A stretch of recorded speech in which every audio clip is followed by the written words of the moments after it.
Assalamualaikum warahmatullahi wabarakatuh. Selamat siang, salam sejahtera untuk kita semua.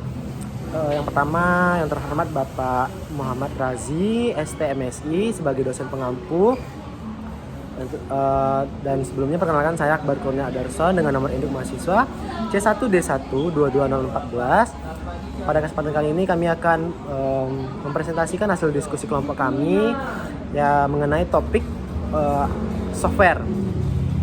Kami beranggotakan ada 6 orang. Yang pertama ada saya sendiri dan juga ada Syakirah Fadila Mentari dengan nomor induk mahasiswa C1D1 22020. Ada Khaira Davina dengan nomor induk mahasiswa C1D1 22012 dan juga ada Valdi Mastadinata Damanik dengan nomor induk mahasiswa C1D1 208. Nah juga ada Dimas Naufal dengan nomor induk mahasiswa C1D1 22031. Dan yang terakhir ada Yanur Hamdi dengan nomor induk mahasiswa C1D1 2209. Nah, pada kesempatan kali ini kami akan mempresentasikan mengenai software. Jadi nanti ada beberapa materi yang akan kami sampaikan dan juga disampaikan oleh teman-teman kami. Mungkin langsung saja kita masuk ke tahapan penjelasannya. Perkenalkan, nama saya Khaira Davina. Saya akan menjelaskan tentang sejarah perkembangan software. Software ditemukan pada tahun 1940-an bersamaan dengan ditemukannya komputer yang pada saat itu masih menggunakan bahasa mesin yang hanya dipahami oleh programmer. Kemudian pada tahun 1950-an, software sudah mulai berkembang seperti Fortran dan COBOL yang bahasanya lebih mudah dimengerti oleh para programmer. Kemudian pada tahun 1960-an terjadilah perkembangan operasional pada software sehingga dia bisa dipakai dalam satu perangkat secara bersamaan. Kemudian pada tahun 1970-an dikembangkanlah software ini secara komersial, di mana seperti kita tahu berkembangnya software seperti open source. Nah, kemudian pada tahun 1980-an software ini sudah berkembang sangat pesat dalam beberapa dekade terakhir ini sehingga bisa digunakan secara efektif dan efisien. Banyak sekali software itu kita pergunakan dalam kehidupan sehari-hari seperti di industri bisnis, pendidikan, dan juga hal lainnya. Saya Syakirah Mentari, NIM C1D1 22020. Software merupakan data yang diprogram, disimpan, dan diformat secara digital, lalu digunakan untuk fungsi tertentu. Software tidak memiliki bentuk fisik. Kalian dapat mengoperasikannya dengan perangkat komputer. Contoh software yaitu ada Windows, Chrome, Microsoft Word, dan banyak lagi lainnya. Valdi Mastadinata Damanik akan menjelaskan tentang jenis-jenis software. Jenis software yaitu ada 3, sistem operasi atau OS, program aplikasi, dan bahasa pemrograman.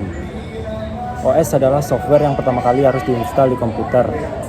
Fungsi dari OS yaitu mengelola hardware dan software yang ada pada komputer. Kedua, yaitu aplikasi atau program. Software ini dibuat untuk tujuan tertentu. Maksud lain, penciptaan software ini adalah untuk mempermudah pekerjaan manusia. Yang ketiga adalah bahasa pemrograman. Software ini digunakan untuk membuat aplikasi. Pengguna aplikasi ini biasa disebut dengan programmer. Jenis-jenis bahasa pemrograman antara lain bahasa Assembler, bahasa Fortran, dan bahasa generasi keempat, dan lain-lainnya.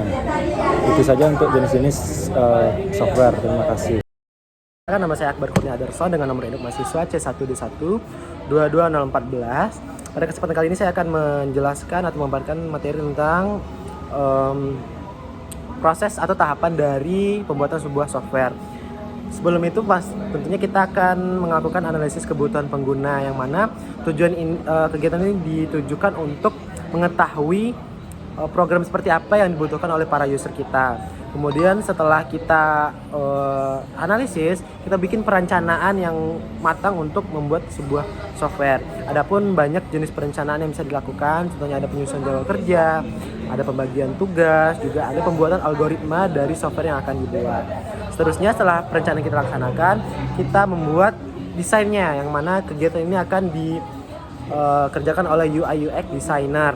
Nah, selanjutnya setelah desainnya kita sudah siap, akan dilakukan kegiatan implementasi desain yang mana dari pihak desainer UI UX akan meneruskan kepada programmernya untuk dibikinkan aplikasinya atau softwarenya.